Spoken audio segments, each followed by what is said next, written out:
एक ऐसा साल जिसमें भारत के कई हिस्सों में गर्मी ने अपने सारे रिकॉर्ड तोड़ दिए।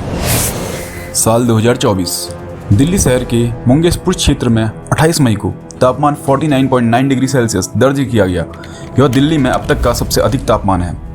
चूरू राजस्थान 50.5 डिग्री सेल्सियस, जो 2024 में भारत का सबसे उच्च तापमान रहा। भारतीय मौसम विभाग IMD के अनुसार मई 2024 में उत्तर भारत के कई हिस्सों में तापमान सामान्य से 3 से 5 डिग्री सेल्सियस अधिक रहा। IPCC की रिपोर्ट चेतावनी देती है कि यदि मौजूदा ग्रीन हाउस गैस उत्सर्जन का स्तर जारी रहता है तो 2030 तक वैश्विक तापमान में 1.75 डिग्री सेल्सियस की वृद्धि हो सकती है। अगर यह 1.5 डिग्री सेल्सियस की सीमा से काफ़ी ऊपर है, जिसे पेरिस समझौते में स्वीकार किया गया है, अगर 1.75 की सीमा पार हो जाती है तो जलवायु परिवर्तन को रोकना बहुत मुश्किल हो जाएगा। तो सवाल ये है, आखिर ऐसा हो क्यों रहा है? क्या ये सिर्फ मौसम का बदलाव है या इसके पीछे छिपा है इंसानी गतिविधियों का गहरा विज्ञान? आज के इस वीडियो में हम जानेंगे ग्लोबल वार्मिंग के पीछे की सच्ची वजह और समाधान जो हम सबको आज से अपनाने चाहिए। वीडियो को अंत तक जरूर देखिए, क्योंकि आज बात सिर्फ गर्मी की नहीं बल्कि हमारे आने वाली पीढ़ियों की भी है।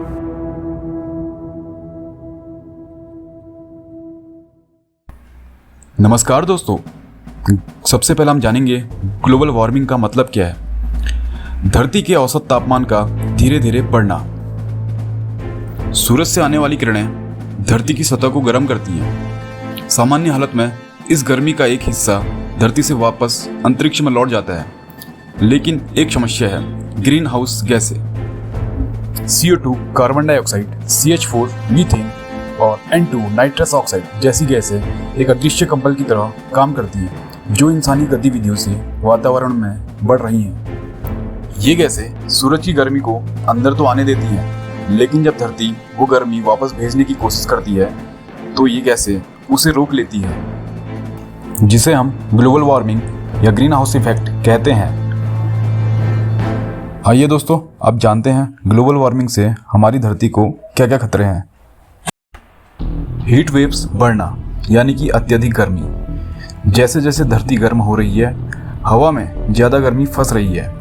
असर 45 से 50 डिग्री सेल्सियस तक की जानलेवा गर्मी, जैसे 2024 की गर्मी में दिल्ली और राजस्थान में हुआ। समुद्र का बढ़ता जल स्तर। नॉर्थ और साउथ पोल की बर्फ पिघल रही है, क्योंकि वहाँ का तापमान भी बढ़ गया है। बर्फ सूरज की रोशनी को वापस भेजती है, लेकिन जब बर्फ पिघलती है तो समुद्र का पानी भी बढ़ जाता है। जमीन और समुद्र गर्मी को ज़्यादा सोखने लगते हैं, जिससे और गर्म होता है और ज़्यादा बर्फ पिघलती है, जिसे अल्बेडो इफेक्ट के नाम से जाना जाता है, और जिसके असर से तटीय इलाके में पानी बढ़ने के कारण डूबने की कगार पर पहुंच सकते हैं। मौसम का बिगड़ना। Extreme weather. गर्मी बढ़ने से बादलों और हवा का नेचर बदल जाता है। जेट स्ट्रीम्स और मॉनसून पैटर्न बदल जाता है। कहीं ज़्यादा बारिश और कहीं बिल्कुल भी नहीं। कहीं बाढ़, कहीं सूखा, सब कुछ अचानक। खेती को नुकसान। पौधों को ठंडक और नमी चाहिए होती है, लेकिन ज़मीन सूख रही है और तापमान बहुत ज़्यादा हो रहा है। जब तापमान 35 डिग्री सेल्सियस के ऊपर होता है तो पौधों की ग्रोथ रुक जाती है। असर गेहूं, चावल जैसी फसलें कम हो रही हैं, जिससे किसानों को परेशानी का सामना करना पड़ रहा है। बीमारियों का फैलना। गर्म मौसम मच्छरों और कीड़ों को फैलने में मदद करता है। वार्मर क्लाइमेट्स से डेंगू, मलेरिया जैसी बीमारियां पहाड़ी और ठंडे इलाकों में भी पहुंच गई हैं। असर हेल्थ सिस्टम पर बोझ बढ़ रहा है। ग्लोबल वार्मिंग सिर्फ यही नहीं रुकती, इसके और भी खतरनाक असर हैं, जैसे समुद्री जीवन को खतरा, कोरल ब्लीचिंग, शहरों में ज़्यादा गर्मी, जल संकट आदि।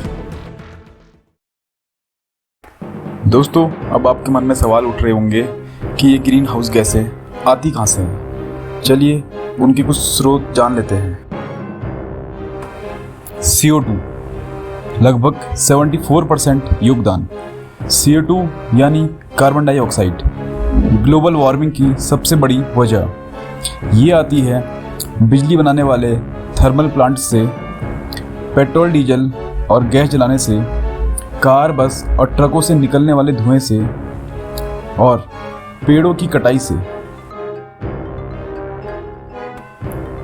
दूसरे नंबर पर है CH4 यानी कि मीथेन, CO2 से 25 गुना ज़्यादा खतरनाक, जो कि आती है गैस के कुएं और कूड़े के ढेर से, गाय भैंस जैसे जानवरों के पेट से, जिसे एंट्रिक फर्मेंटेशन कहा जाता है, और धान की खेती से। तीसरे नंबर पर है N2O यानी नाइट्रस ऑक्साइड, जिसका योगदान 6% है। ये गैस खेती में ज़्यादा इस्तेमाल होने वाले केमिकल फर्टिलाइजर से निकलती है और CO2 से 300 गुना ज़्यादा हीट पकड़ सकती है। तो दोस्तों, अगर आप सोच रहे हो ग्लोबल वार्मिंग को रोकना बड़ी बड़ी कंपनियों का काम है, इसमें हम क्या करें, तो ज़रा रुकिए। आपका एक एक काम, हाँ वही जो आप रोज़ करते हो, धरती को या तो ठंडक दे रहा है या जला रहा है। चलिए जानते हैं बचने के 5 आसान से उपाय, जो न सिर्फ धरती को बचाएंगे बल्कि आपकी जेब भी हल्की करेंगे। AC चलाने से पहले ज़रूर सोचिए, हर बार जब आप AC का रिमोट उठाते हो, धरती पर एक ग्लेशियर पसीना बहाता है। AC जितनी ज़्यादा चलेगी उतनी ज़्यादा बिजली और उतना ज़्यादा कार्बन, मतलब आप ठंडे और धरती गर्म। उपाय क्या हैं? दिन में ज़्यादा से ज़्यादा नेचुरल लाइट यूज करो। कमरे को इंसानी दिमाग की तरह वेंटिलेटेड रखो, यानी खिड़की खोलो। फ़ैन चलाइए, थोड़ा पानी का स्प्रे कीजिए, जिससे कम बिजली और ज़्यादा ठंडक मिलेगी। AC 1 घंटे में 2.2 kg कार्बन डाइऑक्साइड छोड़ती है, जबकि fan 0.05 kg carbon dioxide. Solar panel लगाओ, बिजली खुद बनाओ, ना कोई टेंशन ना पॉल्यूशन, जिससे आपके फैन, फ्रिज, बल्ब आदि सब चलेंगे। गाड़ी स्टार्ट करने से पहले ज़रूर सोचिए, पेट्रोल 100 रुपये लीटर और आप अकेले 5 किलोमीटर दूर दूध लेने कार में जाते हो। अगर 100 लोग रोज़ 5 किलोमीटर साइकिल चलाएं तो साल में लगभग 2 टन कार्बन डाइऑक्साइड कम निकलती है, उतना जितना एक बड़ा पेड़ 10 साल में खींचता है। तो उपाय क्या है? साइकिल चलाइए, जिससे फिटनेस भी बढ़िया रहेगी। ज़्यादा से ज़्यादा पब्लिक ट्रांसपोर्ट का यूज करें। कारपूल करो, जैसे कि 2 दोस्त 1 गाड़ी और आधा पॉल्यूशन। पेड़ लगाइए, पेड़ों से हमें ऑक्सीजन मिलती है। जितना ऑक्सीजन चाहिए सांस लेने को, उतने पेड़ भी चाहिए, और आप पेड़ काट कर न्यू कंस्ट्रक्शन कर रहे हैं। पेड़ नहीं होंगे तो सांस कहाँ से आएगी? ऑक्सीजन सिलेंडर कोई पेड़ से सस्ती थोड़ी है। उपाय क्या है? हर साल 2 पेड़ जरूर लगाओ। टेरेस गार्डन बनाओ। छत खाली क्यों है? वहाँ तुलसी, मिर्ची, धनिया, टमाटर उगाओ।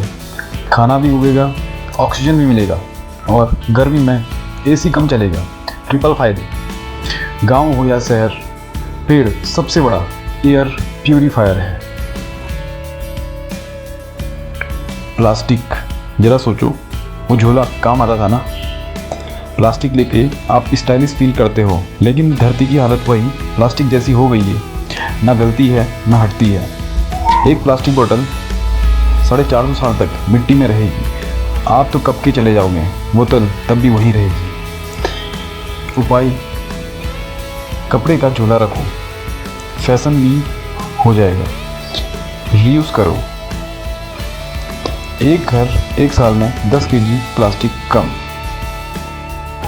खाना बर्बाद मत करो, वरना धरती बोलेगी सॉरी मैं थक गई। इंडिया में हर साल 68 मिलियन टन खाना फेंका जाता है। फ्रिज खोलो, पुरानी सब्जी देखो, सूंघो और फेंको, ये रूटीन बन गया है। फूड वेस्ट के गलने से मीथेन गैस निकलती है। उपाय, ज़रूरत जितना ही बनाओ, जो खाना बच गया हो उसे गाय को दे दो या फिर कंपोस्ट बना लीजिए। देखो दोस्त, बात सीधी है। अगर आज हमने कुछ नहीं किया तो कल हमारी आने वाली पीढ़ियां सिर्फ कहानियां ही सुनेंगी कि कभी धरती हरी भरी हुआ करती थी। ग्लोबल वार्मिंग कोई मजाक नहीं, ये धरती की आखिरी चेतावनी है। अगर आज नहीं जागे तो कल बहुत देर हो जाएगी। इसलिए एक छोटा सा वादा करो और पेड़ लगाओ, बिजली बचाओ और प्लास्टिक से तौबा करो, क्योंकि बदलाव वहीं से शुरू होता है जहाँ से आप ठान लेते हो। अब बस बहुत हुआ। अगर वीडियो ने आपकी सोच को झटका दिया है तो वीडियो को लाइक करें, अपने दोस्तों के साथ शेयर करें और चैनल को सब्सक्राइब करना ना भूलें।